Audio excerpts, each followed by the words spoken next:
to episode 30, even though that will probably get deleted. It's so funny to me. It's funny that we acknowledge it, but we'll still keep doing it, and then it's just going to keep getting edited out. Eventually I'll win. Yeah. I'll break them down eventually. Yeah, eventually. We'll get there. Yeah, do we have any housekeeping things that you can think of? I don't think so. Okay. Yeah, nothing too crazy. Oh, you know what? Fuck. What? Congratulations to our giveaway winners. Oh my god, we suck. Fuck, it's the first time we've recorded since the giveaway happened. Well, the first time we successfully recorded since the giveaway happened. We did try another time, and it ultimately got to the point where we gave up. It's the first time that's happened. It is the first time that's happened, which is really honestly saying something. That's impressive. With, yeah. So, congrats to our first place winner, Liz. Yay! Super excited for you, and you won that special like sticker pack and the Calm Strips like deluxe sample pack, and you got a free month of Limbo Champion Patreon membership. So cool. Yeah. So if you want to join Liz in the Limbo Champion realm, every time we talk about Patreon, we make it sound more mystical. Yeah. So realm is good. Thank you. Yeah. Eventually I'll just have Sam Neill as Merlin Yeah. doing the intro for us. Sure, we can just have Sam Neill in general. Yeah. Why not? I'm sure he's Free. yeah. Although I think this is like Gene Hackman, where he's actually 90 and we just don't realize it yet. I'm pretty sure it was him. He was posting videos on the internet. I think it was on his Twitter. Ducks? Yes. Yeah. I forgot about that. Oh my god. It was Sam Neill. So while you do that, I'm going to look up how old Sam Neill is. Okay. Because now I want to know. If you want to join Liz in the Limbo Champion realm, you can go to patreon.com/thebarsankle-high, or the link in our Instagram bio has a link to that as well. And our second prize winner was Elise. Congratulations, Elise. Woo-hoo! You won this shout out and that same deluxe like sticker and Calm Strips sample pack that Liz won. Yay! You just made a face. Yeah, Is his age hidden from the internet? No, Oh. he's 75. Oh, okay. He was born in Ireland, but he's actually considered a New Zealand actor. Huh. Yeah, that's the that's why when you looked at me, that's the face I was making, because I was like, huh. So I wonder how old he was when he moved to New Zealand. Does it say, like, early life? Let's see. Or does he just currently He was live? also born Nigel John Dermot Neal. That is Irish. My goodness. That's Nigel. Yeah, he was born in Northern Ireland and then moved to Christchurch with his family in 1954. So he has, like, grown up in New Zealand. Oh, yeah, so he was probably, like, 9 when he moved? 54, 47, 7. Okay. Right? Yeah, 4, 3, 7. Yeah. Huh. It's interesting, though, because I don't think I'd peg his accent as a New Zealand accent. Yeah, I was just, like, totally surprised by it. Oh, he first took to calling himself Sam at school because there were several other students named Nigel. What a uniquely European and South Pacific problem. And because he felt the name Nigel was a little, how do you pronounce this? E-F-F-E-T-E? Effete? I guess. For a New Zealand playground? That's interesting. So he just named himself.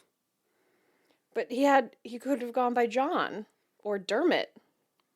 Yeah, there was a lot of options, and he just went with Sam, which was not one of the options. A woman I went to law school with had a brother who nicknamed himself Shadow. And like my classmate just would call him Shads or Shadow or whatever, like saved in her phone as Shadow. Do you remember on The Office when, I they were trying to remember the name of the guy, the IT guy who like rage quit. And they were like, what's his name again? And Phyllis goes, I don't know, it was something weird like Shadow or Garth. I think it was Shadow. And Garth was the other one. I just... So yeah, Sam was not an option. It's like me answering questions about lemurs and making up my own answers. That's also on Patreon, folks. So. Tune into Patreon for me not knowing the answers to questions I have already been asked. Yes. That are multiple choice. Yes. And making up your own answers because you didn't like the options that were provided to you. / forgot the options that were provided to me seconds before. Yeah, that happened on our Calm Strips live too. I couldn't. Yeah. I think I was just too excited. Yes. But I couldn't remember what Luce It was also our first live event. Yeah. So that was, I mean, it was exciting. Yeah. And it was fun. It was fun. It was very funny to me that we shared it and realized our faces were completely blocked and we had our cameras too high up. It's just very on brand. It was such a Mike Wazowski moment. Yeah. Him being like, oh my God, I'm on the cover of a magazine! Jumping up and he's completely blocked over his face.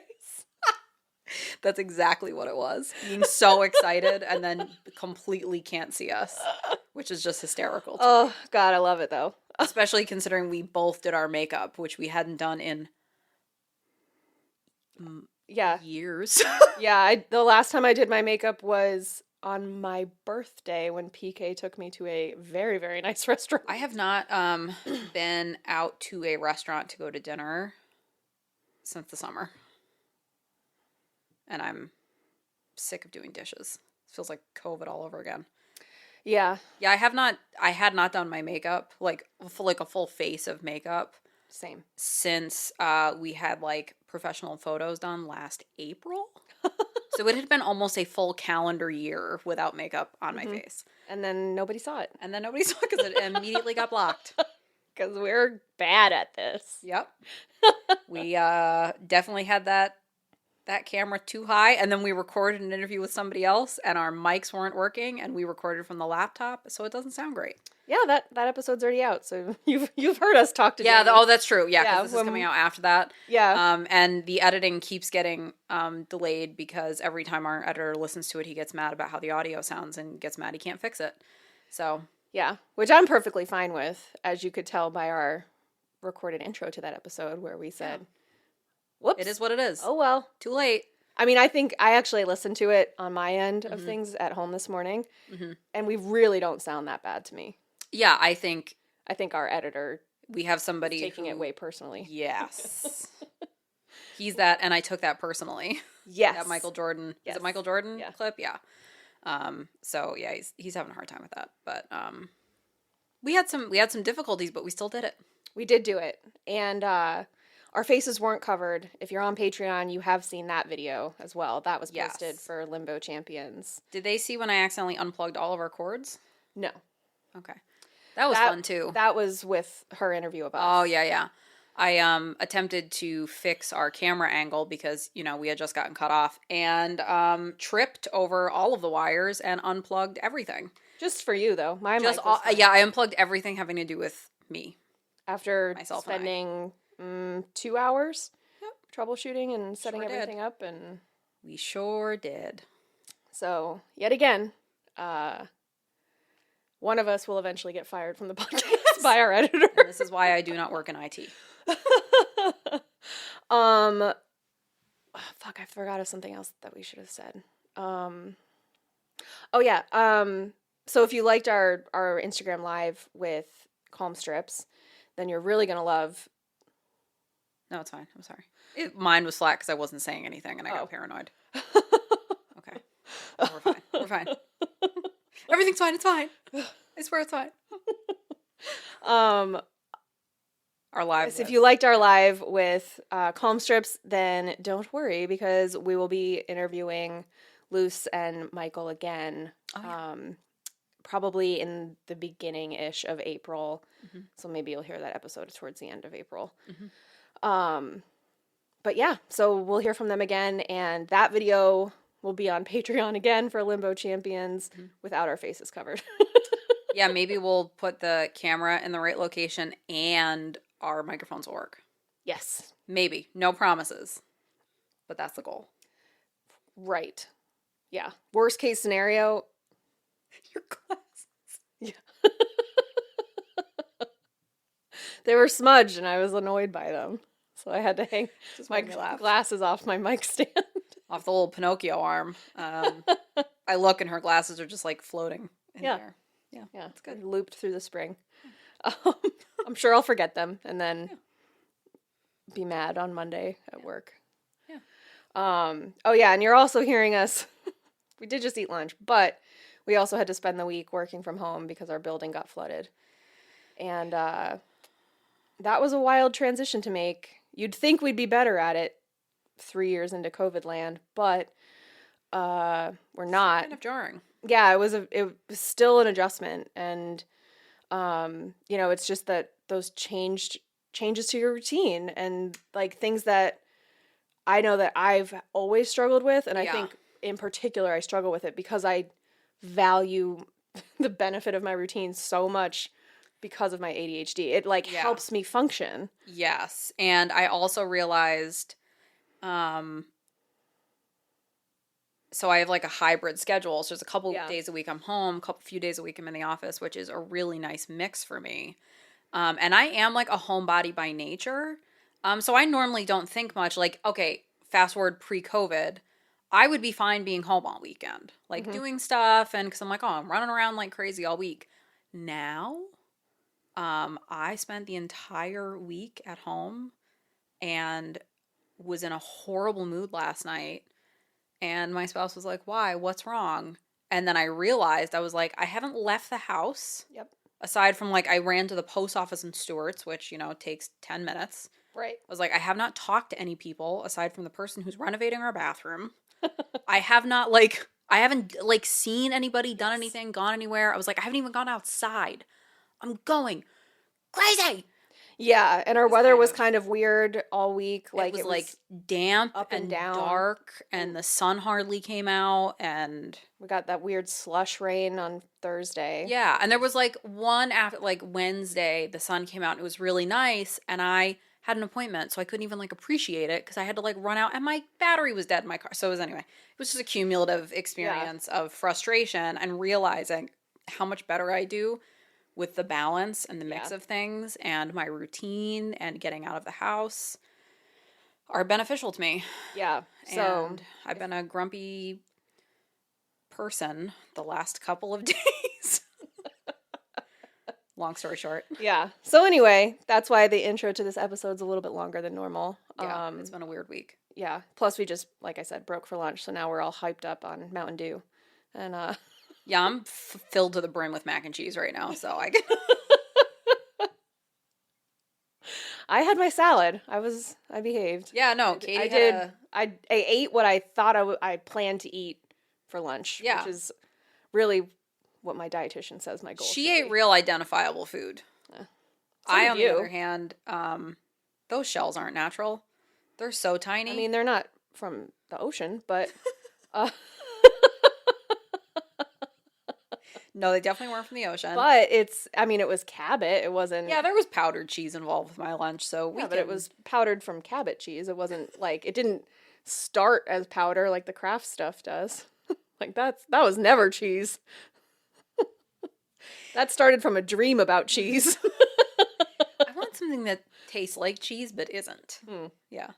The story of Kraft. Yeah. So yeah, we just braked for lunch and Katie's ready to make me mad. Did you say we just prayed for lunch? Braked. Oh. Broke. Words. Who needs them? Tenses. I scrimped. Yes.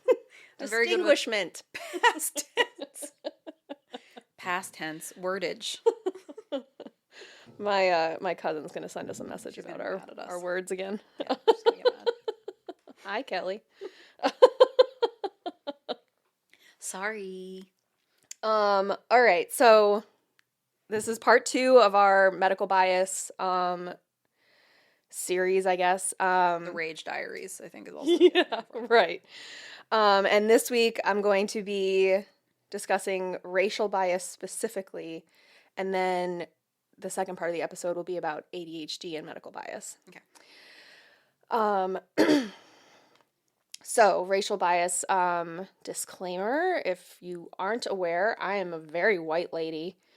So I'm reporting on this. I'm not speaking from experience. Yeah.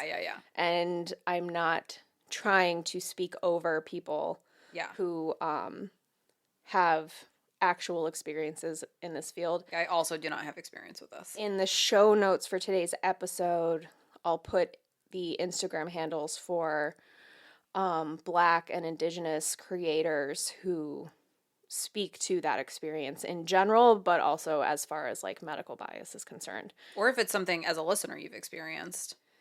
Yeah. Tell us. Yeah. Your tales of rage. Yeah, you can DM us and like, or if you're comfortable with other people seeing your story with your name attached to it, you can always comment on the post for today's episode. Yeah. And so, that being said, in 2005, the National Academy of Medicine released a report documenting that the poverty that Black Americans disproportionately live in cannot account for the fact that Black people are sicker and have shorter lifespans than their white counterparts. That report found that, quote, racial and ethnic minorities receive lower quality health care than white people, even when insurance status, income, age, and severity of conditions are comparable, unquote. Nuts. Yeah. Minority patients are less likely than white persons to be given appropriate cardiac care, to receive kidney dialysis or transplants, and were less likely to receive the best treatments for stroke, cancer, or AIDS. The conclusion of this report was that, quote, some people in the U.S. were more likely to die from cancer, heart disease, and diabetes simply because of their race or ethnicity, not just because they lack access to health care, unquote. That's gross. Yeah. We are the shithole country. Mm-hmm. And that goes back to that study that I mentioned in the beginning of last week's episode. I'm so sorry, I booped. So that goes back to, I'm not laughing about this. Garet made a face. Yeah, I'm sorry. I'm Chaotic. I'm a mess. Yeah, I'm sorry. I'm chaotic today. So that goes back to the study that I mentioned at the beginning of last week's episode where 48.7% of med students reported that their attending or resident physician had expressed a racial bias to them about a patient, and that the growth, like a first-year med student versus a fourth-year med student, the fourth-year med student has more racial biases at the time of graduation than they did as a first-year student. Which just, like, makes you want to barf when you think about that. Like, It's... the Garet indoctrination is, like, so pervasive that across this entire field, these shitty old white guys are just, like, I mean, it's not just shitty old white guys, but... No, but it is a system that was built by shitty old white guys, Right. and the reality of... as an attorney, I can speak to it, but the reality of participating in those forums as a minority, which, like I said, I'm saying as a white woman, though, in the legal field, is that there is this expectation that you play the game their way. Yes. Until you can prove yourself, and then you can play it your way. But in order to play the game their way, you kind of have to shut your mouth and do as you're told. And understand and accept the way things work. Correct. Yeah. And when you're a student or an intern or a resident physician, I'm not sure how it works in Europe or Australia as far as like medical doctor training, mm-hmm. like if they have the same tiers that we do. Mm-hmm. But at least in the US, you know, every decision that a resident makes for a patient has to be reviewed and approved by an attending. Mm-hmm. So if every time you're saying, I think that this woman is experiencing real pain and needs some Dilaudid because she is writhing in pain, right. And, you know, I can't even speak to her because she has all these other biological indicators that her pain is high. Right. and your attending says, yeah, but why do you think she's in pain? Like, that she's not really in pain. She's just faking Does it. she have a history of mental illness? Right. Like, Yeah. is she really in pain, or is she just exaggerating it? Is she drug seeking? Yes. And let alone, you know, how much more of a hurdle it is for people who do have a history of mental health problems, drug and substance abuse, obesity, like we discussed last week, Yep. like any of these other things that immediately detract from your reliability as a historian of your own health, and Yeah. then a reliability of like the history of present illness as we see on Yeah, medical like records. it takes it where nothing you say is validated because you're believed to be not an honest Correct. narrator. Right. So, when it's taught that, whether even if the doctor is one of these minority groups, or if the doctor is a black woman, even, it can create an environment where that doctor has learned to not trust what a patient is telling them about their symptoms, and to do that solely based on their skin color, or their sex, or the size of their body, or their mental illness, or their substance abuse. I mean, you see it a lot too when it comes to like maternal mortality too. Yes. In the United States, that for women of color, it's like off the charts. It's like third world country Yes. statistics because the mortality rates are so high because they aren't listened to and aren't given the same care. So it's just like another instance of like higher fatalities Yes. that are completely avoidable Correct. because people are trash. So, subsequent studies done to confirm that National Academy of Medicine report from 2005, subsequent studies confirmed those conclusions and found that providers are less likely to deliver effective treatments to people of color when compared to their white counterparts. Again, even after controlling for socioeconomic class, health behaviors, comorbidities, and access to health insurance and healthcare services. So even like any way they cut it, any way they try to control for these factors, there's still more negative outcomes for people of color. And like when you break that down too, looking at it in terms of, well, this is if their income is the same and they live in the same area where the facilities are the same. Correct. How many situations do you have where one of these big hospital groups is buying up a nonprofit hospital and closing it down or eliminating services in certain communities because their profit margin isn't high enough, even though they're nonprofit. So it's really gross when you think about it in terms of how many of these are saying, oh, well, we controlled for this, this, this, this, and this. And what about the situations when that's not controlled for, and these situations are so vastly different, how much worse it is when it's already bad in the situations where it's controlled for. Right. So anyway. Yeah, no, you're right. And it's that thing, it's almost like Guess Who, where you like tick down like, okay, nobody with glasses and nobody with white hair and this, and this. And even then, it's you're still ending up at the same conclusion. Right. Knock out 60% of them are going to die because they're just not going to be believed, or they're not going to be given the same treatment. I mean, I think especially including comorbidities as a control factor is critical to making doctors and making the medical industry believe that these reports are accurate. Because I think that happened with early COVID. Well, those people had cancer, or those people already had heart disease, or they already had COPD. The only people that are dying are the ones that are really sick. Exactly. So even controlling for that, then, it was only after they were like, no, we have enough data now that we can say,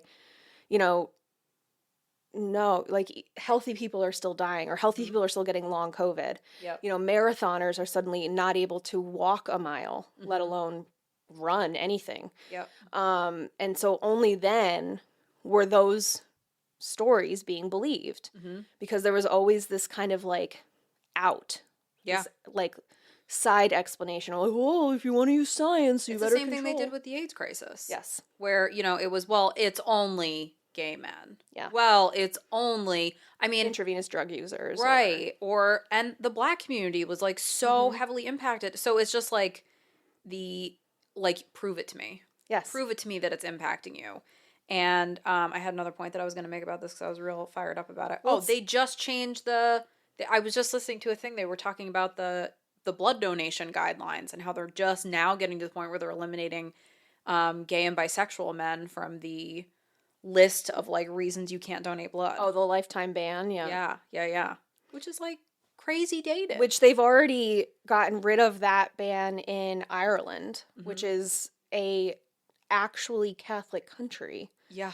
So like, which again, like not that you'd think those go hand in hand, but I feel like for America, they, well, at least when I was in school, they like harped on the fact that there was no, state religion. And that was like the whole thing is that no, they, the pilgrims came here because they were being persecuted. So there was not going to be a religion, no government religion, blah, blah, blah, blah, blah. Unless you were a witch. Right. Or unless you were this, or unless you were, native, or unless you were, there's all these. But the reality of it is that they can say that they don't allow gay men to donate blood as a lifetime ban if they're a, quote, practicing homosexual, unquote, which is the wildest phrase. Yeah.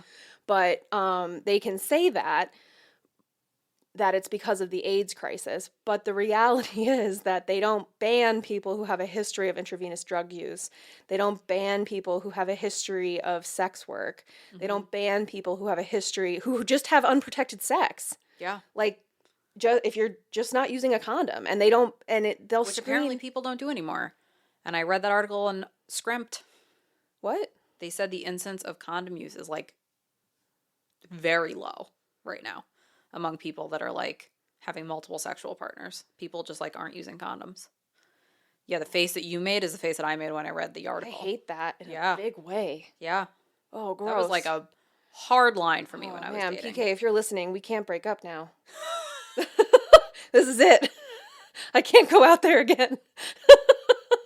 Now you are stuck with me forever. Now we have to stay together. It was optional till now. I can't exist in a world where people aren't using condoms. Yeah, how gross is that? Oh my God. Ew. Yep. Ugh. And I'm sure a lot of it has to do with, IUDs and birth control and PrEP and anything else that I could get, I can, take antibiotics, which is how we get superbugs. Anything for a woman to do to her body, not for a man. Right. So, anyway, back to this rage cycle that we're in. But so even controlling for those comorbidities and those, the socioeconomic status, I think, is also a big one because there is something to be said for having just generational education levels where, that is proven across races and across ethnicities that the more education you have, the more likely you are to go to the doctor, the more likely you are to get those things checked out and do preventative medicine. Or have access to get to a doctor. Right. And so even controlling for those items, and you're around people who also do those things. Right. So if you're always at the country club and Jeff is talking about his colonoscopy all the time, then, well, if, Jeff had his last month and this month it's Jerry's and, blah, blah, blah. So I love your white guy names, by the way. Greg is usually one of the ones I go for. One study of 400 hospitals found that Black patients with heart disease received older, cheaper, and more conservative treatments than their white counterparts. Fucking God. Black patients were less likely to receive coronary bypass operations and angiography. And after surgery, Black patients are discharged sooner than white patients at a stage when discharge is inappropriate. Black women are less likely than white women to receive radiation therapy in conjunction with a mastectomy. And Black women are also less likely to receive a mastectomy. Yeah. I don't understand how in 2023 there aren't more things, 'cause I always feel like this about women's healthcare. Like, why is there not a standard of care that like is generally followed? Like a logic tree for so many things. Like, all right, well, the workup is always going to be this, this, this. Because we have health insurance companies that dictate what they will Right, and and how won't much pay they're going to for. reimburse, and oh my God, everything's bad. Yes. Black patients are also are more likely to receive less desirable treatments. For example, Black patients have their limbs amputated at higher rates. I mean, I don't think it's like willy-nilly. I think that there's Like, you broke your leg and we don't want to put a cast on it, so we're cutting it off. yeah, like very Civil War, Jesus. Yeah, that's immediately what I thought of. Black patients with bipolar disorder are more likely to be treated with antipsychotics despite extensive evidence that those medications have long-term negative effects and are ineffective as for treating bipolar. So, there's that. Just let that marinate for a second. Yeah.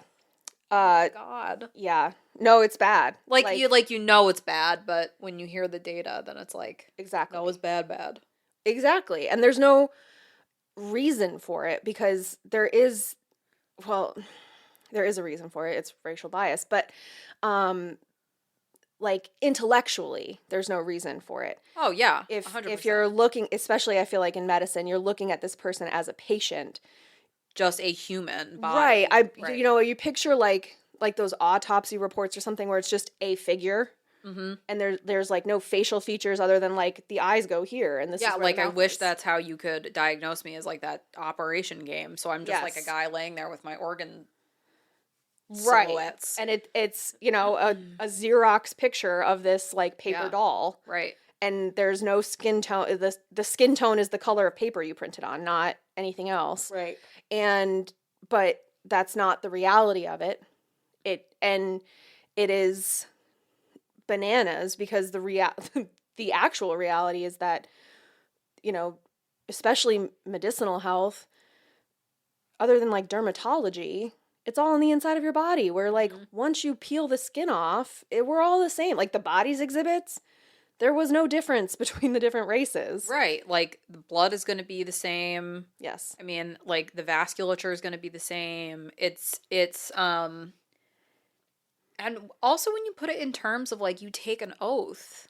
Yes. When you're taking on this, it's a duty. Like it's not a job. Like it's a duty that you're taking on, that you're going to do like your best to save every person that comes to you.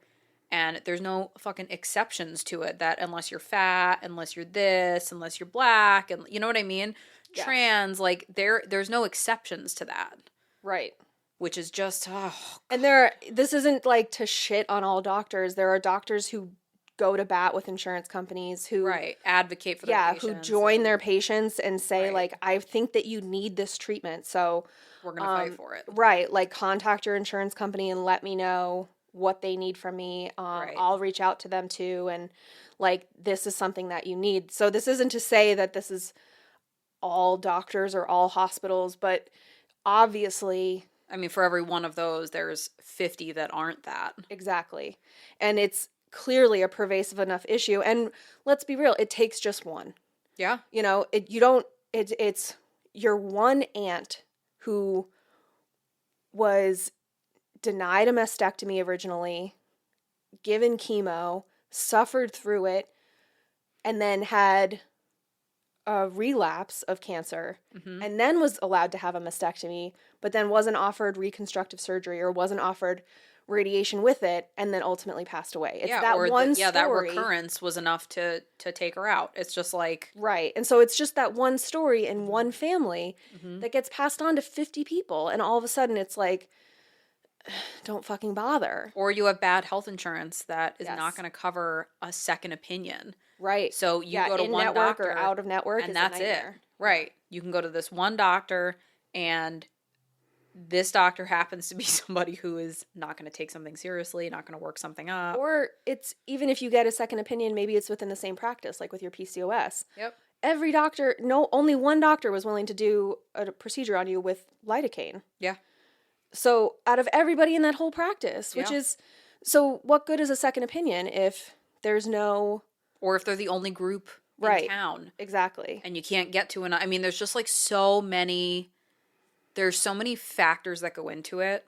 And I mean, really, the in-network, out-of-network, I had to go see an ophthalmologist, and I had to go to some gross office that was like, it looked dirty. Yeah. Because it was the one that was in-network, and the one that I wanted to go to was out-of-network, and I was only going to get reimbursed for like $80. Yeah. What doctor appointment is going to be $80? Right. Literally none of them ever. You Right. can't even walk through the door without, $150 for an office visit. Yes. So it is no one is really being set up for success. Right. Unless you have all of these socioeconomic factors, racial factors working in your favor, and you have good providers. Like like you live somewhere like we do, where there's a plethora of hospitals, a medical college, and we're 3 hours from New York City and 3 hours from Boston and 5 hours from Buffalo. Yep. And like we could get anywhere we needed to get Yes. to find the specialists that we need without really much of a problem. Yep. So in that, even locally, we're very lucky to live where we do. Because like realistically, I'm 30 minutes from like 7 different opinions on something if I needed it. Yeah. And even like, in my situation where I have all of these things working to my benefit and good health insurance and good access to care and options, still had really bad experiences. Right. So controlling for all of these things, like it was still shit. Yeah. So, I mean, you think about the horrible experiences that people can have, and everybody knows somebody in their family who's had some kind of terrible thing happen where something got unnoticed or slipped through the cracks or was overlooked or wasn't taken seriously and then progressed worse. Right. I mean, this isn't to say that it can't happen to white people. If you're white and you have experienced these things, this isn't to say that that's not a valid experience. Oh, yeah. Just to be clear. But there's an excellent book called Medical Apartheid, and it is phenomenal. But it's all about this and how, the history of medicine. I mean, the history of gynecology started.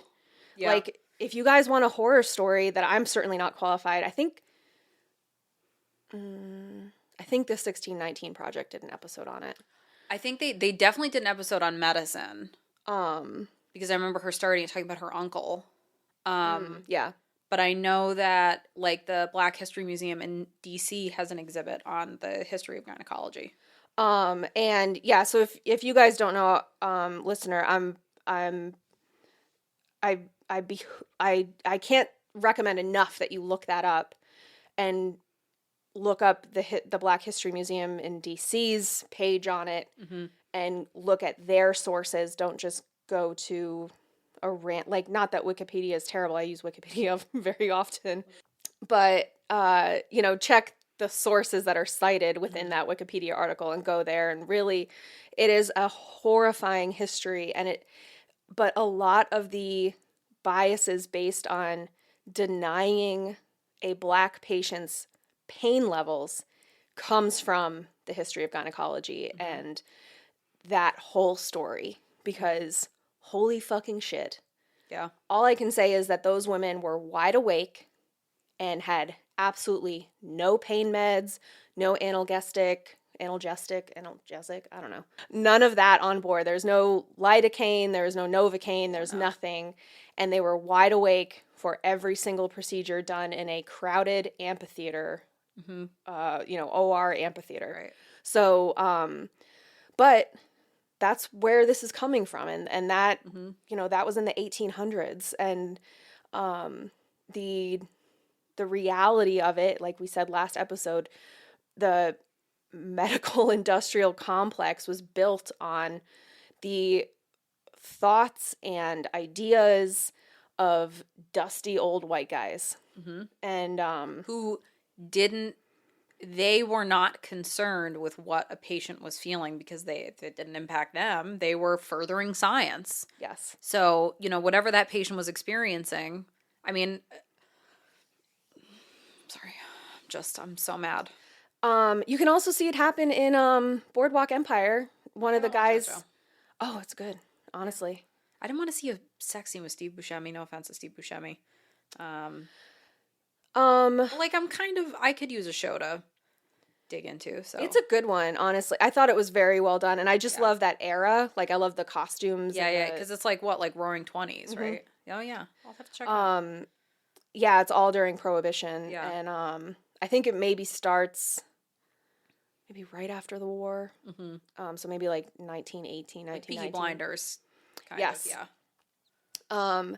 But there's a scene there where somebody has like syphilis or something and can't get an erection. And it's a white guy, and he goes to the doctor, and the doctor pulls out this fucking needle. Holy shit. And like goes to jam it in the guy's ween, and basically, Up the ween? I think, Oh. like basically was like, this is how you fix it. And the guy was like, nah. That can't possibly be the answer. And he was like, well, then you're just not, like, you can wait for it to run its course, but that could take years. And he was like, well, what the hell? Like, doesn't that hurt? And he was like, he like shrugged at him. Like, Yeah. well, like, and it's that thing of like, well, yeah, of course it hurts, but like, do you want it?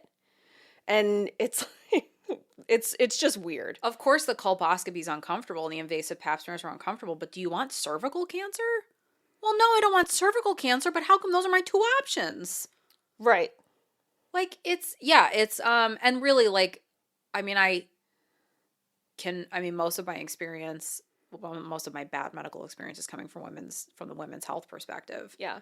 And I don't feel like things have really progressed very far. Like, I was having a conversation with my grandmother who was saying how they didn't have pain medication when she was having her 5 deliveries. Like, I mean, that's not that long ago. well, and if you watch The Crown? No, I don't watch The Crown either. Oh. Well, when She's like, well, God damn it. when Queen Elizabeth is giving birth, they fully put her under general anesthesia. Yes, and then like just let her body do the contractions. She was not conscious. She was woken up afterwards and then like presented a baby With a golden crown on. In a dress. The little tiara from Breaking Bad. It's just all of these shows coming together. Here you go. Katie's fever dream. But yeah, no, they like fully, and like obviously that was the Queen of England's experience, but like that was the way that they treated pain meds. They didn't have like epidurals even. Right. So like, yeah. It is just crazy. I just feel like there's a lot of things with women's health, and we did talk about this in the last episode, but you know how many things that you have to have done do they tell you to take Advil? And speaking from experience, IUI was way more uncomfortable than I thought it was going to be. And again, I was told mild cramping. I was like, hell to the no. I thought I was going to throw up there for a hot second. Yeah. So it's, I just don't think things have progressed super far. I think there's just very much a, well, if you really want this, then you'll sit still. Yes. Attitude, which is horrifying. I think there's... Because my spouse has never had to do that for anything. And I think, especially when it comes to women's fertility, there is a tendency to, even, when you are pregnant, you're like, well, you think you're tired now.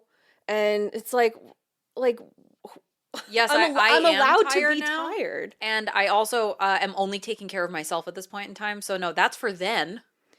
Right. For right now, I don't want to be tired. I want to be well rested because there's no reason for me not to be. And there's also no reason to discount how tired you are now. Correct. Just because in the future you will also be tired. And also in the future, your tiredness will get to be split with your spouse. Yes. Whereas right now, your tiredness is just you. Like, I've been struggling with insomnia in this pregnancy, and I had a good 6-week stretch where I was sleeping 3 hours a night. Yeah. Which is newborn phase, but there's no cute child with this. It's just me with eye bags. Yeah. And I was really at the point where I was having a hard time with functioning, going to work and working a full-time job and doing all the things, podcasting, doing all the things that I needed to do on a regular basis. And anyone that was like, oh, how are you feeling? I'm like, well, all in all, really not terrible. I'm just not sleeping. which is going to cause all of these other things. And everybody had the same reaction, like, oh, well, get used to it. No, that's for then. Right. I have to get through not only Right. the rest of this pregnancy and the newborn phase, and then if there's any sleep issues beyond that, but, it's this attitude of, well, that's part of it, so enjoy it. Exactly. And it's that thing of like, well, why did you even ask me how I am then? Like, Correct. if you're not going to actually listen to what I have to say. If you're going to immediately discount it. Exactly. Don't ask. Right. Sorry, I just hiccuped. Came out of nowhere. Whoops. That is one of Speaking Garet's of pregnancy current side effects. party tricks. Do you want a surprise hiccup outbursts? Sometimes it's a burp. Usually a combination of the two, which is nice. But yeah, I just don't, like, in my personal experience, I don't really think that women's healthcare has progressed beyond that. And I think that it's kind of funny because now I have somebody in appointments with me. Yeah. To kind of like observe how different they are from a man's doctor's appointment. Yeah. And it is just like, it's just so wild. It's so wild to me. Mm-hmm. Yeah. And I'll be mad about it until I die. That's okay. The end. Sorry, go ahead. So back to my notes. Yeah, sorry. Doctors who took an implicit association test, IAT, which revealed they harbor pro-white implicit biases, were found to be more likely to prescribe pain medications to white patients over black patients. Similarly, doctors who specifically harbored anti-black biases were less likely to prescribe thrombolysis. Sounds great. Yeah, I'm going to stick with it. Perfect. Thrombolysis, an aggressive but effective treatment for coronary artery disease, to patients presenting for persistent coronary artery disease to black patients, and critically were more likely to prescribe the same treatment to white patients. So it's an aggressive, it's kind of like, somebody has a family history of breast cancer, they find a lump, and instead of saying, and they have the BRCA2 gene, let's say. Yeah. So instead of saying full double mastectomy, let's not fuck around and take this seriously. Right, like we know where this is going. They said, let's just do a lumpectomy and some radiation and chemo and ruin your quality of life for years, and then we'll talk about it. Then we'll even though I know that this will cure it. Yes. So anyway. And at that point, it's like, are we even talking about implicit bias anymore? Or are we just well, that was with straight up racism. This wasn't an implicit anti-black bias. This was where they were like, oh no. You're just racist. Yes. You're just out loud racist. Yes. And the anti-black bias as opposed to an implicit pro-white bias. So I feel like it makes sense, but I don't know how to reword it. Well, yeah, at a certain point you're like, this is splitting hairs and you guys are just bad. Just do better. Yeah. But I also think that that's those same doctors from last week's episode that were teaching the new doctors and teaching them these racist biases are the ones who are like, they don't need that, but Country Club Greg does. Yeah, he definitely needs X, Y, and Z done because, this is it's no different than the way criminal justice is handled. Yes. Brock Turner, being viewed as somebody who has potential versus, you can't enjoy the taste of steak anymore because he's just stressed that he raped a woman. He's stressed. Don't just think about how it hurts him. Anyway. Everything's bad. Yeah, Brock Turner makes me want to rip my mic off the wall. It's also really important that we understand that racial biases exhibited by providers are reinforced and exist within the U.S. healthcare system, which is structured to discriminate against patients who rely on public health insurance over private health insurance. Mm-hmm. So obviously this really only applies to the U.S. because we're the only our extremely limited Western public nation with this system. problem. But so in the U.S., if you're on public funded healthcare, if you're on Medicare or Medicaid, you are more likely, if you have to take an ambulance, they will take you to a busier hospital, so you have longer wait times. And once, potentially, once the providers know that you are a Medicaid patient, their treatments for you become more conservative because Medicaid doesn't pay for things. And the doctors are employed by the hospital. The hospital has to make money somehow, even if it's a alleged not-for-profit. They still have to operate in the black. And that's how they can buy new MRIs and the robotic surgical thingies and improve their pediatric wing. Which and they're only going to put, because a lot of these hospitals are owned by groups, they're only going to put in certain hospitals. Right. They're not going to put it in the community hospital. They're going to, in fact, eliminate services from the community hospital, condense things to the other hospital, Right. turn it into a skeleton, and then close it eventually because it's not profitable enough. Right. Yes. And so I also have here, like, you have to take note that folks with less comprehensive health care or folks who are on Medicaid often work in places where they can't take paid time off to recover from an invasive healthcare procedure, even if they are granted one, or they're working multiple jobs and can't afford to support themselves and their family if they're out of work for any period of time. And those places are more likely to offer less comprehensive health insurance if they do have health insurance. If. So Big if. here, we have, if you're listening from overseas, we have insurance where a lot of plans have high deductible plans. So it's similar to car insurance, where if you get into a car wreck, they'll fix your car, but you have to pay your deductible first. So, for example, my car insurance has a $500 deductible. So no matter, even if they total my car and I have to buy a whole new car, I still have to pay them $500 in order to get the check to buy a new car with. And in our healthcare system, it's similar. If something's not covered, if you have a procedure done, you go in to have a colposcopy.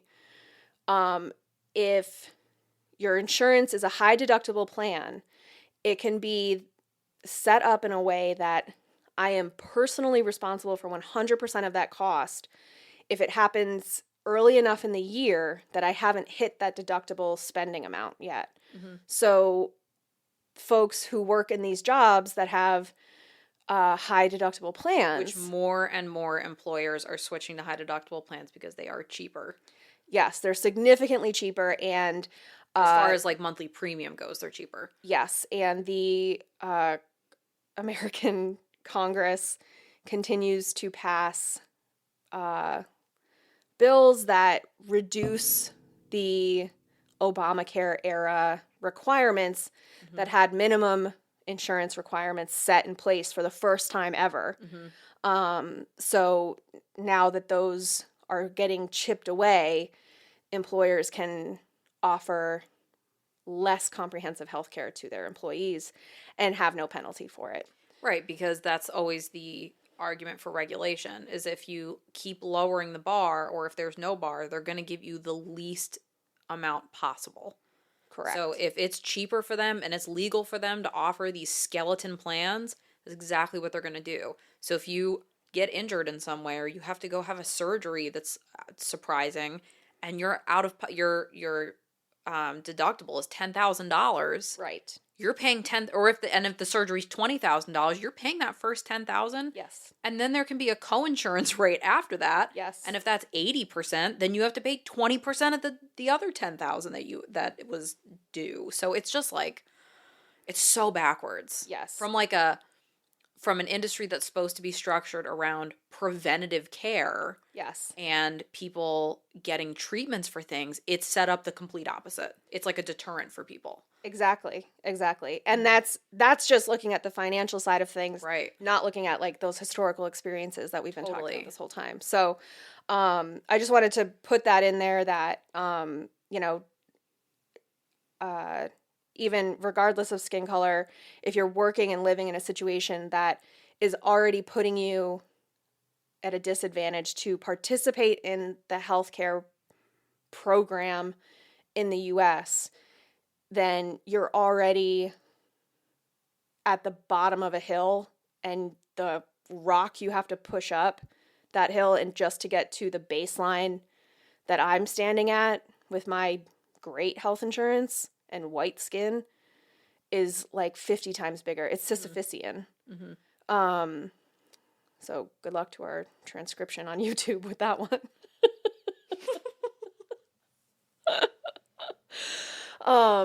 But yeah, so that's all I had for racial bias. But like I said, that book, Medical Apartheid, I'll include that in the show notes as well.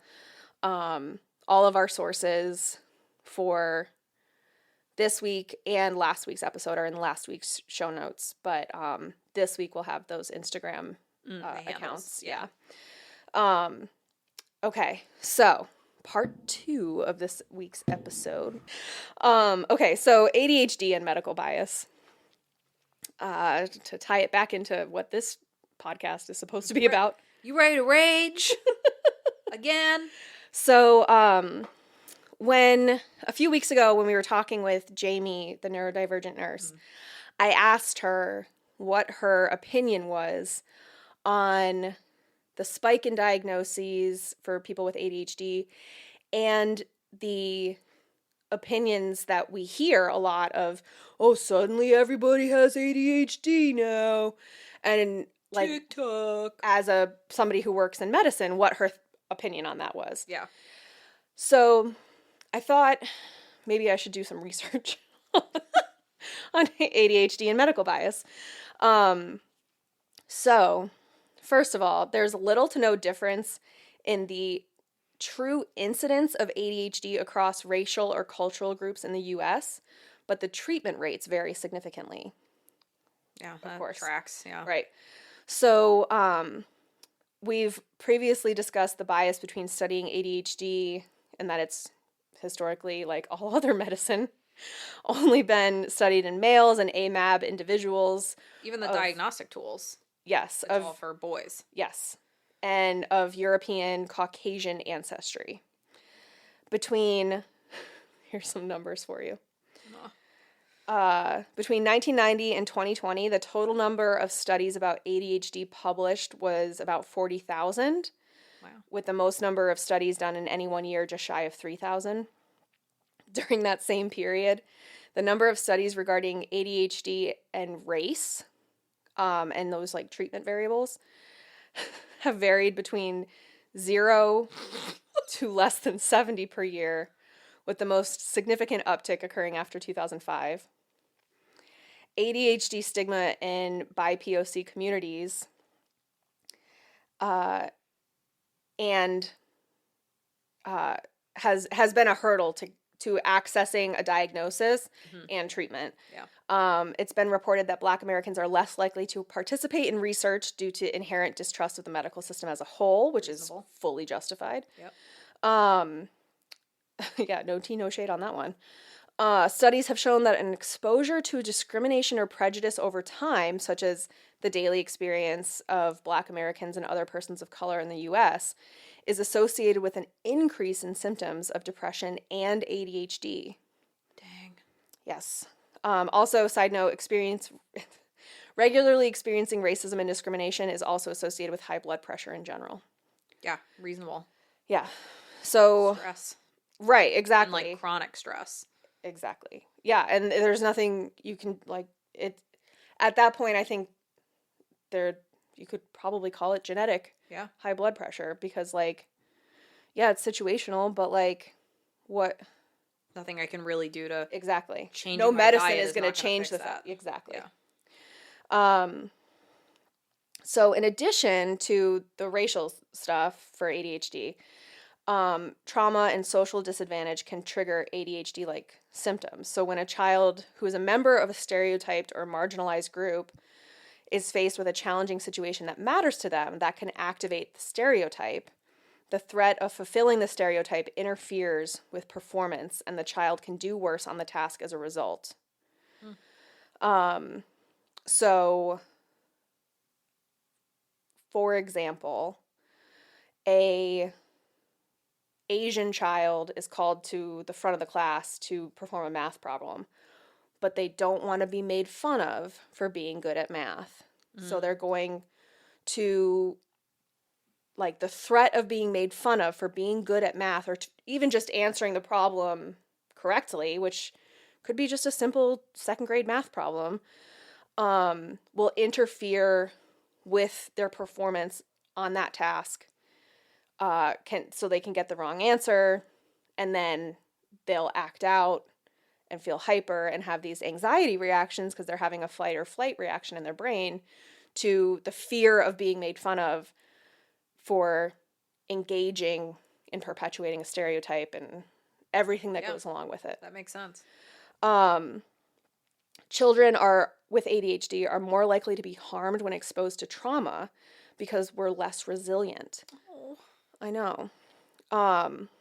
And Black and Indigenous persons of color children are overall exposed to more social adversity than white children on average.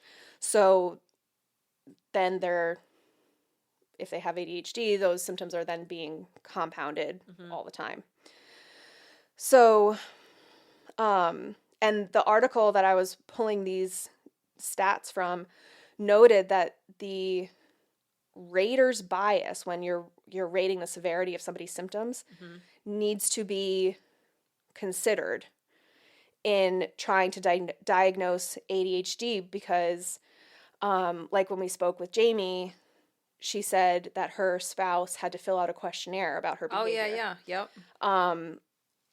This noted that Black parents often rate their children higher on the ADHD symptom scale than white parents, but it was not clear as to whether or not that had to do with parent tolerance, different child behaviors, or other factors like racial issues and additional trauma that these Black children are dealing with that is just heightening their symptoms.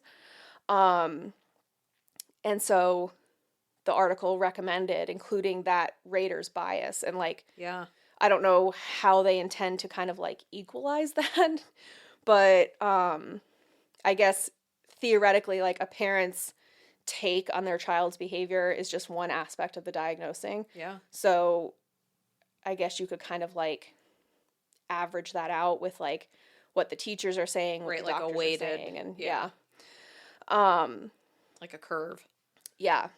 But like I said, even though ADHD occurs with the same frequency across all cultures and skin colors, it's oftentimes not identified as often in Black children, which is likely the result of both under-identification in the Black community and over-identification in the white community.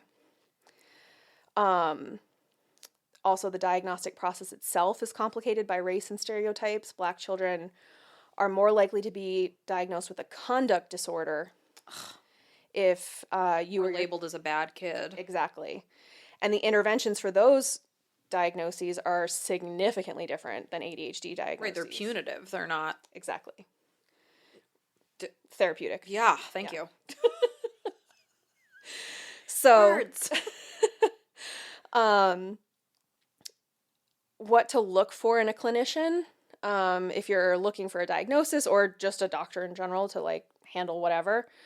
Find a clinician who is mindful of race-specific norms. So if you have a cultural expectation in your family that you, as a child, you sit still at dinner or whatever, make sure that your clinician is aware of those expectations, or that you have long religious services you're supposed to sit through, or your kid is expected to sit through, and what those expectations are, so that they can be aware of what if you're expecting your kid who's 7 to sit through a 3-hour service, that might just be unreasonable on its face, not necessarily their inability to do that being a sign of ADHD, for example. And like a metric that you're shooting for. Right. Like, we had trouble with this 6 months ago, but now you're doing better with this, and, you've got this type of ability to... Right, and they can understand why that's important to you without judging, which is also critical. So ask your doctor how they handle their own implicit biases and how they work with others' implicit biases in coordinating care for your child. That's a tough one to ask a provider. Oh, I would like shart in my pants hard. Like I'd need my partner with me. I get bullied and go, okay, sorry, I wasn't doing better. So I certainly would not be. I would have to wear a turtleneck so that like you couldn't see the hives breaking out Yeah. of my chest. Yeah. I would also have to turn and face the corner when I did it, and also be in a separate room, and also be at home. Oh my God.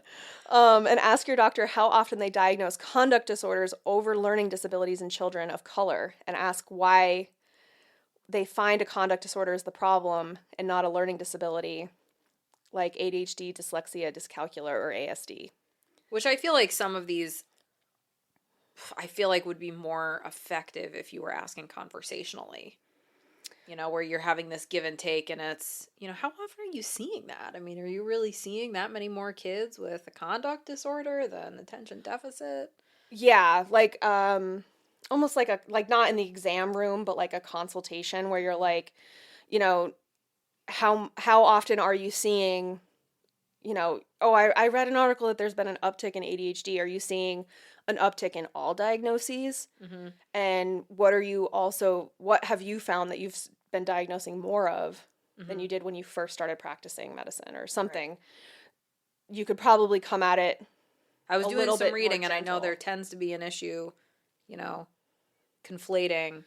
Or even conduct say, disorder. like, my concern is that my kid's going to be diagnosed with a conduct disorder and treated like a criminal rather than treated like somebody with a learning disability who Right. needs additional attention or accommodations at school. Yeah. And just come out and say, like, this is my concern. How often are you diagnosing conduct disorders over ADHD or dyscalculia? Yeah.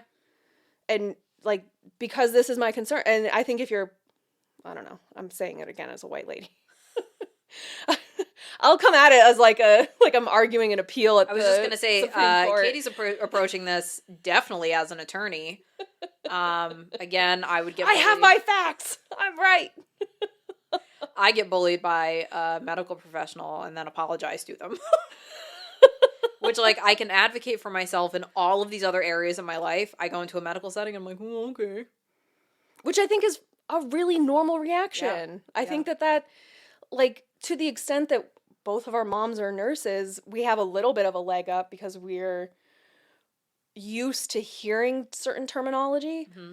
But there is, like... Or I have somebody who can kind of set an expectation of what to expect, you know, before going in. But it just, I can't. Absolutely can't. Yeah. And I think, you know, that's more normal than me being aggressive about it and putting on my lawyer hat to be like, you tell me what... I can handle the truth. I was just gonna quote that.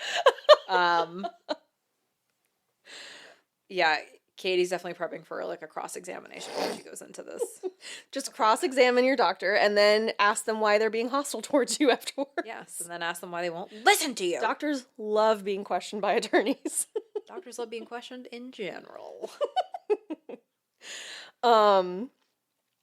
So I did find one article that said there's inconclusive conclusions across multiple studies regarding whether ADHD criteria equally applies to all, meaning we need more studies that are specifically designed to assess these issues and control for race and ethnicity of participants, and which control for the diagnosis and ignore the participants' races to increase the breadth of data. So we need both. Oh, yeah. We need to fully ignore, and I would argue also the sex of the participants. Yeah, for sure. That's what I was going to say. Yeah, and also make sure that we're noting that in a separate study and like bifurcate those studies, have that data and do it a lot so that we can really get a full picture. Because right now we're really playing with half a deck. We have so much data on white guys with ADHD who are diagnosed as children. Yep, because they were hyperactive. Exactly. Because they couldn't sit still. The end. Yep. Like, and then we medicated them and they were perfect. Right. And as we've also discussed several times, ADHD presents differently in young girls than it does in young boys. And ADHD can overlap with symptoms of other conditions. For example, feeling distracted and having trouble focusing can be a sign of depression or anxiety. Sleep disturbances are common across a variety of mental health issues, including depression, anxiety, bipolar disorder, and sleep disorders like insomnia and obstructive sleep apnea. Restlessness and fidgeting can be a way that somebody copes with anxiety and overstimulation. See also calm strips. Also our stimming episode. Yeah, promo code limbo20. But the cruel reality of mental health is that so often it's a process of trial and error. Yeah. And really with any kind of therapeutic treatment. Yes. Yeah. And the real question comes down to what you're doing with the information that the diagnosis offers you. So if you're being treated for anxiety or depression, either with therapy or medication or both, and those interventions are not working for you, it's critical that you discuss that with your providers. There are some medical providers who simply refuse to diagnose certain conditions, and in my opinion, that in that case, it is fair to ask that provider if your medical needs have exceeded the limits of their expertise, and if so, can they provide you with the necessary file transfer forms. Oh, I'm a bitch. I stand by it, though. Oh, it's like making me laugh cry. I'm just thinking about Katie in all of these settings. Like, just how differently we respond. Garrett's going to start bringing me to all our doctor's appointments. Yeah, I go to the doctor and I'm like, hey, excuse me, do you think this list of symptoms that I have almost all of, do you think maybe this applies to me? Nope. Okay. For almost 10 years.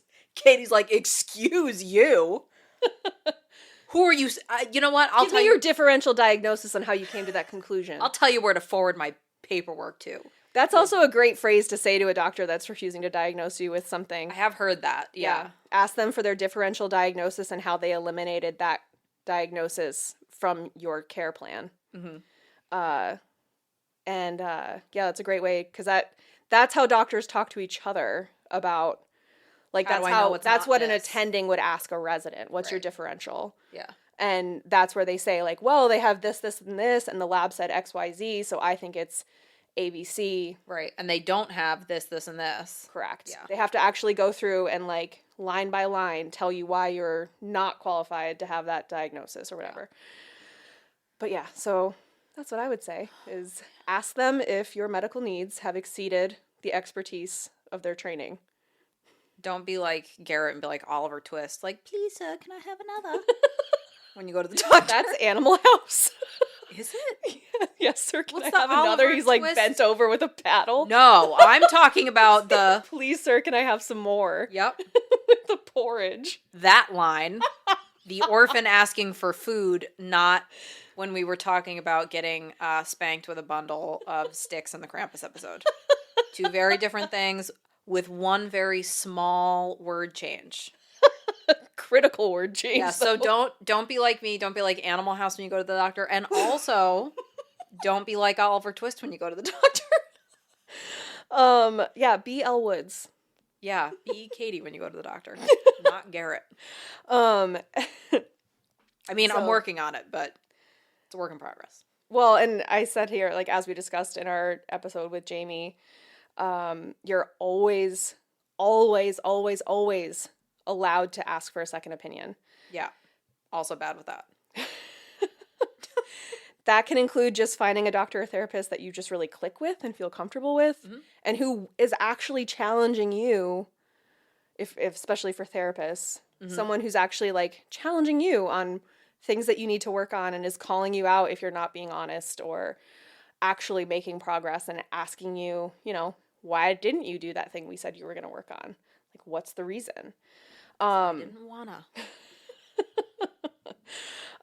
And consider bringing a trusted friend or loved one with you to your appointments so you can feel supported and have someone there who can help you to remember everything that the doctor said to you, especially if you get overwhelmed easily. Yeah, so just send an email to thebarsanklehi@gmail.com and ask Katie for her availability for your next doctor's appointment. Because I am incapable of doing any of these things. It's like the super aggressive body doubling. It's less body doubling and more like body guarding. Yeah. I don't know why, like, I mean, I have a black belt. I played rugby. Like, why would I do those things if not to be an ominous If not to figure? shoulder check a physician in the exam room. Also, if the National Alliance of Mental Illness has resources and ways to get involved if you want to expand access to mental health services and work to stymie the proliferation of medical bias. And for more info on that, you can head over to nami.org. And I took a little trip over to our old friend Chad.org. And I found this article. Oh, hello, Chad. I found this article called by Dr. Margaret Sibley, PhD, titled "The Myth of ADHD Overdiagnosis. ADHD is not overdiagnosed, but it may often be misdiagnosed," from Attention Magazine in 2021. And in this article, she noted that children with ADHD were finally included in special education services under the U.S. Individuals with Disabilities in Education Act in 1991. Yeah, it was super late. Although ADHD wasn't in the dictionary until 1987, so. That's true. An increase in pharmaceutical marketing for ADHD medication led more parents to seek diagnosis for their children around that time because insurance will not pay for the medication without a diagnosis. And as long ago as the 1990s, researchers acknowledged that most children with ADHD do not grow out of their symptoms, creating a need for medical professionals to learn how to detect and diagnose ADHD in teenagers and adults. Welcome to the Bars Ankle High. The adult ADHD resource. Yeah, we'll like splice this episode and just create a new trailer for it. Yeah. Jesus Christ. You don't grow out of it. Oh, you don't say. Maybe you didn't even know you had it until you were an adult. Mm-hmm. Again, welcome to the Bars Ankle. Yeah. It's you talking to the corner. Yeah. Yelling in the corner, raging all by myself. A formal ADHD diagnosis in the U.S. is still limited by the final metric being whether your symptoms are actually causing a, quote, major, unquote, issue for the patient in their daily life. What if it just causes 10,000 minor issues? Well, for me, it had to be a significant... So the Sibley article notes that ADHD is a spectrum. Mm-hmm. But also noted that this impairment rule, as it's called, which when I was diagnosed, I had to describe to my doctor that the impairment affected 2 areas of my life. So of the 3 areas, home, work, and personal life, mm-hmm. I had to describe how it affected 2 of my areas. All of it. Right. And I was like, well, my home's a fucking mess constantly, and I hate it, and I get, like, overwhelmed when it's messy. And then I get anxious. But still can't clean it. Yeah. Every one of the time. Yeah. And my work is the reason I'm here, because I was making these mistakes and pushing up against deadlines, and it just wasn't working. So, but I had to have that significant impairment in 2 areas of my life to quote unquote qualify for a diagnosis. So this article by Dr. Sibley was like applauding this impairment rule as a means to avoid overdiagnosis. And in my opinion, I feel like you can't call ADHD a spectrum and applaud the impairment rule that bars diagnosis from people. That's why I'm saying, like, what if it's not major issues? What if it's just a shit ton of little issues? Exactly. And that was I was like, if ADHD is a spectrum, I don't see how an ADHD diagnosis, even if you may not require medication for it, to assist you in your daily life, having that diagnosis, how that would hinder you. Right. And I also think about, like, I guess the degree of masking and like how many things I did to work around it. Yes. So it was harder for me to recognize an adult because I had spent the last 20 years finding workarounds for myself that were so ingrained Yes. that I didn't even realize we're still having conversations about stuff and I'm like, oh shit, I didn't realize I was doing that because of this. Well, and imagine being able, like, so you were like, I just want to go to therapy. I'm feeling kind of stressed. Yeah. Imagine being able to say to your therapist, I have ADHD. It's not super crazy. Like, I'm not on medication for it. Yeah. But I've been diagnosed with ADHD and, like, the end. And at least then your therapist has that context. Yep. So they're not suggesting things to you that don't work for neurodivergent people. Like, that's the whole point. The whole fucking point of this podcast is that things that work for neurotypical people don't work for us. And that's okay. But having the information of a diagnosis, I don't know how that hinders you. I mean, that's like, oh, well, your anxiety is only bad when you fly or in large crowds, so we're not going to diagnose you with anxiety. Yeah, What the guess fuck? what? I am in large crowds or have to fly once a month. That is a problem for me. Right. Yeah, no, there's definitely... And after COVID, fuck, the grocery store is a large crowd at this point. I mean, COVID, it was so bad. I was watching shows where people in a crowd, and I was like, oh my god, everybody's so close together. Yeah. Everybody's touching each other, breathing the same space. So yeah, it's definitely, it is a little frustrating when you think about it definitely being a spectrum. You think about just two people with a lot of things that are similar that have very different presentations and have to use very different tools to be able to cope with it. Yeah. And to apply these, like, hard and fast rules to it. Exactly. Is, like, counterintuitive. Because that's like, I'm thinking, okay, you know, I have built so much structure into my functioning every day that I make it like ADHD proof for myself a lot of the time, but it's not conscious anymore because it's just how I do it to avoid a problem. Mm-hmm. So it's like, yeah, if you asked me, are there major disruptions? No. But if I start explaining my process of how I sit and focus with 4 different beverages and a snack and a blanket and a this and a that and a, you know, all this shit that I have to do. Yes. Then it's like, no, you sound like a lunatic. Yeah, because those are things that I've realized I just have to do to work. Right, because if I feel the slightest bit of discomfort with, like, right now, all I can really think about is how my bra strap is digging into me. Yeah. You can't focus. Right, I can't. And now I'm going to fix it. Yeah, it's like if you have an itch. Yes. It constantly feels like you have an itch that you can't scratch. Yes, or like a sneeze that you can't sneeze. I one time was in an interview and I had the worst itch right between my boobs. Ugh. And it was like, it is not appropriate for me to sit here and scratch at myself like a primate. But I eventually had to just, like, itch it because I couldn't get through the interview with this, like, really intense feeling. And that's how it is. Like, that's how your brain is. Yes. So if I, you know, look at it, I'm like, well, no, like, I'm functional in all these different areas. I can get through my job and I can do this and I can do that. When the reality is, like, oh, no, I've just literally, like, I've set the cheese in the maze for myself. Yes. And I put all these barriers up so I just have to go to the cheese. Yes. That's how my brain is working. Remember it's not so much. That video, and it was like a dog competition, but the dog had to, like, walk down this path with all the distractions, and the golden retriever just stopped at each one.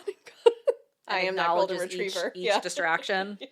Yeah, it's that is my brain, yes. And it could be anything from, like, tax refunds to a new dresser to paint colors for a house I don't have. Yeah. To, like, reorganizing my bank account labels. Oh yeah. And stuff like that. Like stuff that's like, yep. I don't need to worry about any of those things realistically. Yeah. Yeah. But I certainly don't need to worry about them when I'm supposed to be typing an appeal. Yes. No, 100%, and it is frustrating to have an approach that, well, you have to hit this very specific checklist. If it's not interfering with your personal relationships, no, it's not, because I've made it Garet proof. That's why it's not.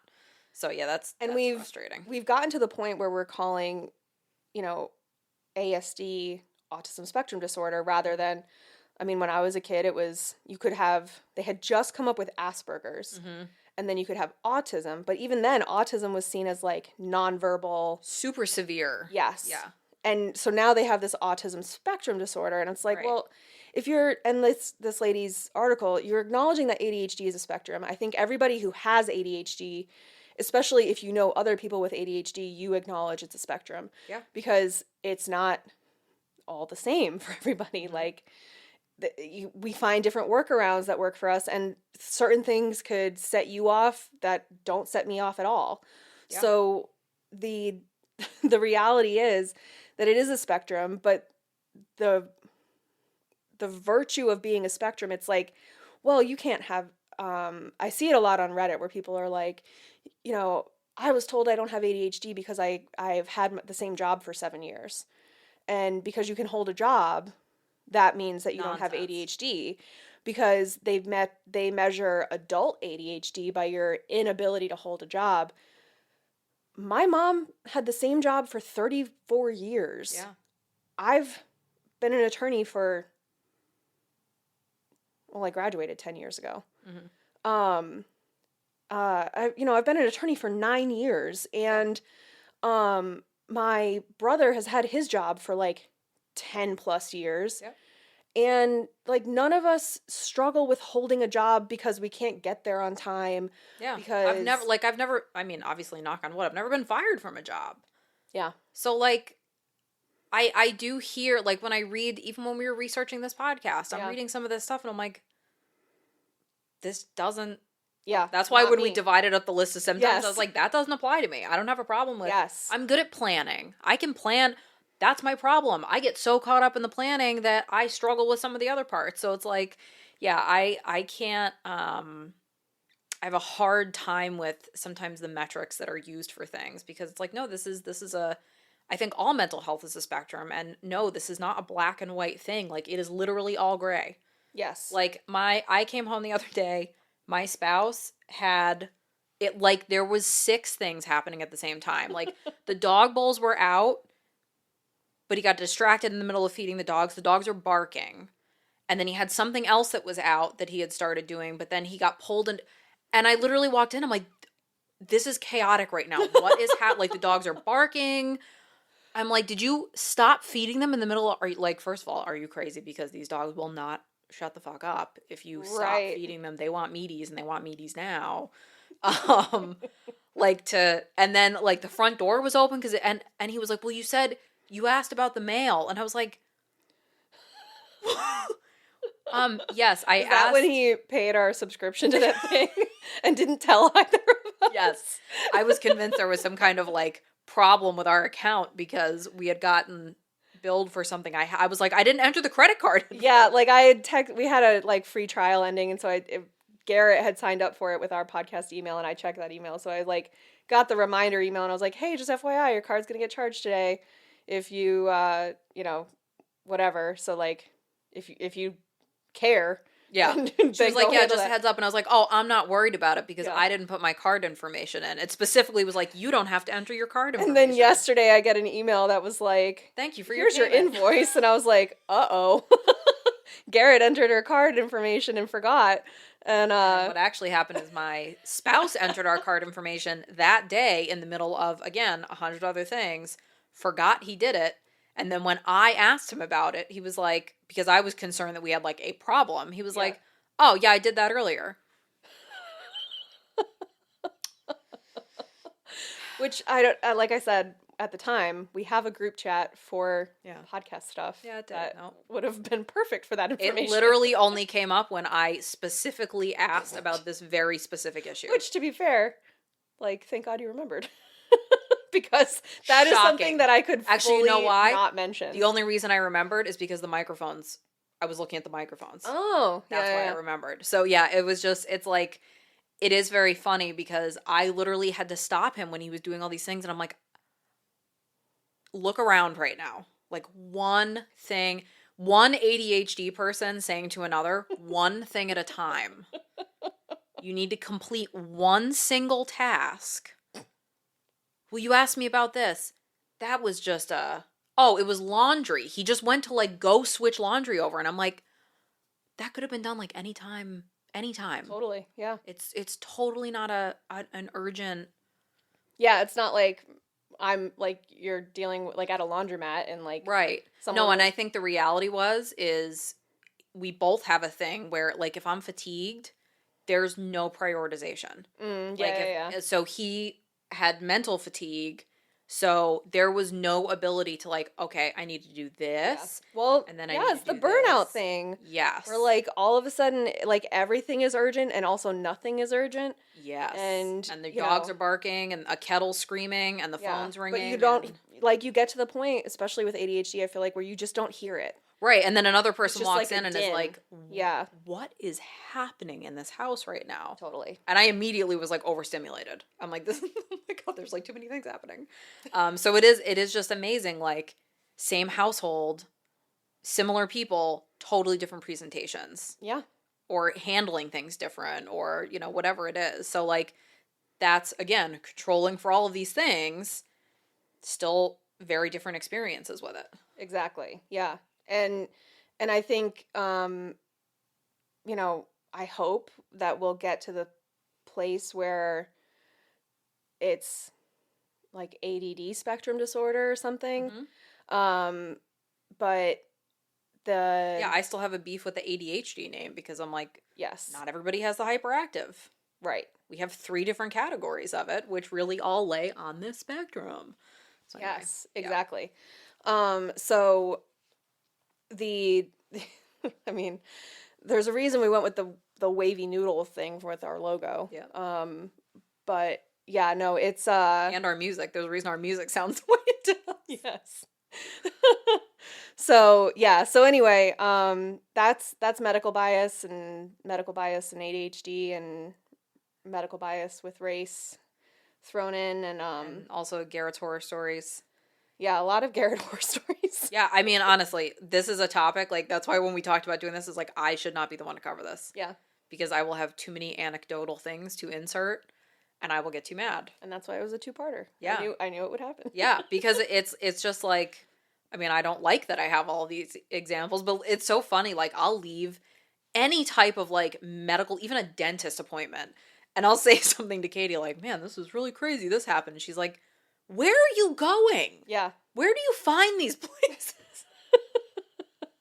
As I'm like Every time. actively getting bullied and just taking it. And in any other facet of my life, if somebody was acting that way towards me, I would have no problem advocating for myself. But man, you put somebody in a lab coat or give them a clipboard and I just follow them. Foremen on construction sites are your worst nightmare. Carrying a laptop, okay. Oh my god. Yeah, no, it's wild because yeah, it's true. Every time you have one of these stories, I'm like, I don't relate. I get the look I of don't get confusion. it. I'm like, that doesn't happen to you? No. Literally never. You don't put hand sanitizer in your cake? No. Yeah, have you had any more rubbing alcohol lately? I haven't. Bummer. I've just stuck to like normal ingredients. Good for you. Turning over a new leaf. Yeah, I've been pretty proud of myself that I haven't almost poisoned my whole family. Lately. Lately, yes. Although I will say that was during that sleep deprivation phase That's true. when I wasn't sleeping. Yeah. So I can I mean, you combine that with ADHD, I can totally see how it happened. I fully understand how it happened. Seeing the jug and Oh yeah. because when you first described it, I was picturing like the goopy hand sanitizer. No, it's liquid, just like which vinegar. I thought you'd have to have had like a traumatic brain injury to confuse that with vinegar. Fair. So I was like, That's why when we were telling people the story, I kept emphasizing, I'm like, liquid hand sanitizer. Liquid. It was not goop. It was liquid just like vinegar. tune into Patreon for that story. I was also in a rush. Yeah, that's a doozy. It was a good one. It was a very solid. That might be one that we share like around the holidays. That'd be a good one. Like yeah. when we're taking time off, that would be a good one to share because that's a funny one. Yeah, because surely there will be an update once, what are we calling it this week? Baby Harry Potter. Oh, yeah, I've been sticking with Spawn, but at some point we'll have a nicer nickname for it. All right. We also don't know what it is yet, so. Yeah, it could be a sea monkey or a velociraptor. I'm wearing my my Jurassic Park shirt today. Katie just got really... You should have seen the face she made when she said velociraptor. It's like somebody gave her smelling salts. She was like...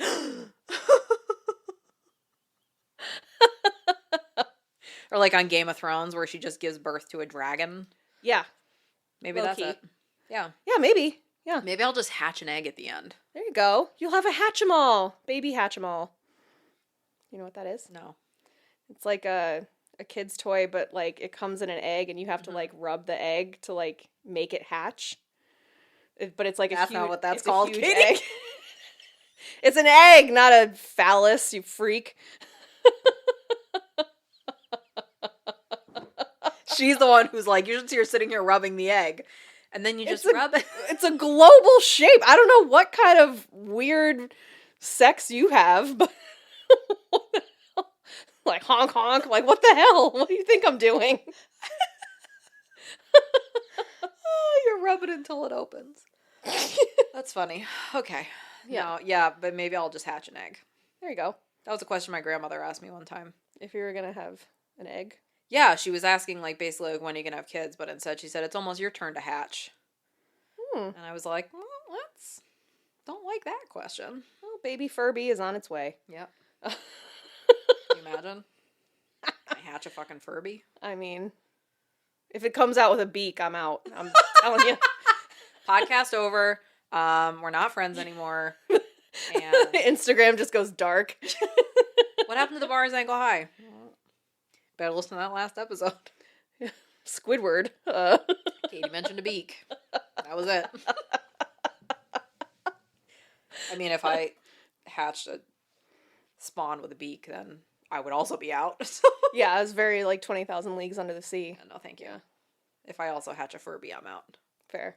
I think it's fair to say you don't want your kid to have feathers. Feathers, beaks, wings, talons. Yeah. No, I don't want a velociraptor also. Fine. She's like, fine, whatever. Just have to have my own velociraptor. I have 2 cats. Oh, yeah, you know what? And you've got chaotic cats, too, so I do. you're just about there. Yeah. So yeah, that was medical bias.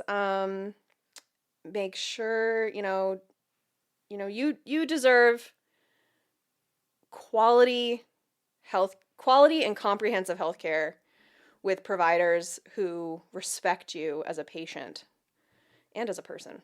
Yeah, and the experiences that you're having. So in 2023, all of us are going to work on advocating for ourselves in a medical setting. Yeah. So remember to advocate for yourself. I'm trying to do that now so I don't become one of those statistics about maternal mortality, because that's what it can come down to sometimes. So advocating for yourself is sometimes life or death. Yes. So that's what we're going to work on in 2023.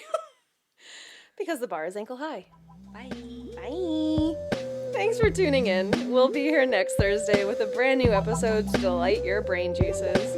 In the meantime, the best way to support us is to leave us a 5-star review on Apple Podcasts, Spotify, or your favorite podcast streaming platform, and make sure you share us with your friends and family.